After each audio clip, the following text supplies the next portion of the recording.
2024 began in the shadow of what much of the world now knows to be a genocide.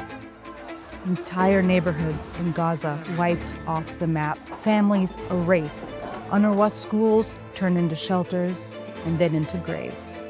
80% of Gaza's population displaced, hundreds of thousands being starved. And yet even through the unimaginable, UNRWA never went away. UNRWA is still in Gaza. UNRWA doctors, nurses, teachers, counselors, most of them refugees and displaced themselves, showed up every day, even after burying their own loved ones, often with nothing but conviction. That's who you stood up for. That's who you kept alive. While governments froze aid and debated politics, you acted. From Brooklyn to Dallas, thousands showed up for Palestine. Our Gaza 5Ks weren't just fundraisers, they were acts of defiance. At the Gaza 5Ks, together you raised over $2.5 million for children's mental health, for kids who've only known the sound of bombs. When our friends and colleagues, photojournalist Moataz Azeza and writer Amjad Shabat, were evacuated from Gaza, they carried its story with them.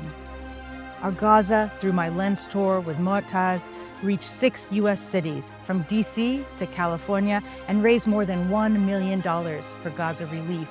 You filled theaters, you cried, you stood. You reminded the world what Gaza looks like when you see it through Palestinian eyes. Humanity, not headlines. You didn't just fund humanitarian work, you helped us navigate the front lines of a narrative war here in the U.S., a war on truth.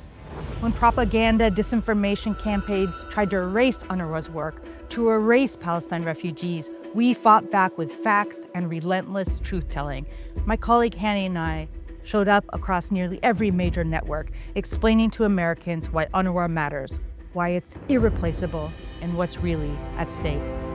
We faced attacks, smear campaigns, and even a frivolous lawsuit meant to try to stop us in our tracks.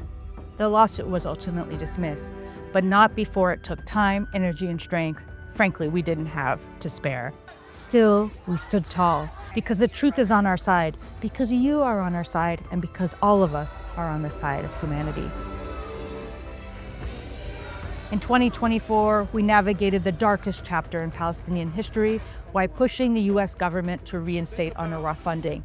Together with our partners, our allies in Congress, and tens of thousands of supporters, you called, you wrote, and we sent a clear message. Humanitarian aid is not to be politicized, and it's not optional. When our government has stepped back, Americans have stepped in.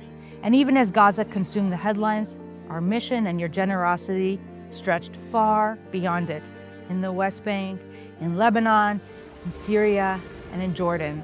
And through it all, you showed up. Over 100,000 new donors joined our movement in 2024, up from 7,000 active donors earlier in 2023. And together we raised $44 million for UNRWA, the largest total in our history. We barely slept. We worked through grief, exhaustion, and loss, even when it felt unbearable.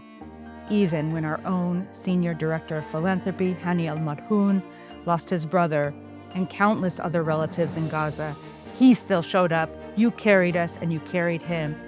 Because you love and care for our people, there's no off switch.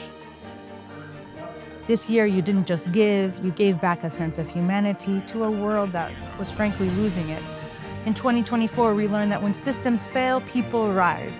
And the human spirit, especially in Gaza, it cannot be bombed out of existence. Because of you, teachers still teach, doctors still treat, children still learn and dream. Because of you, UNRWA is still in Gaza.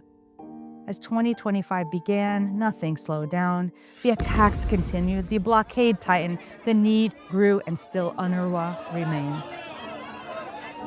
This has been the hardest chapter in our history, but it was also the one that revealed who we truly are. We know who we are, we know what we stand for, and we know that as long as Gaza lives, so does hope.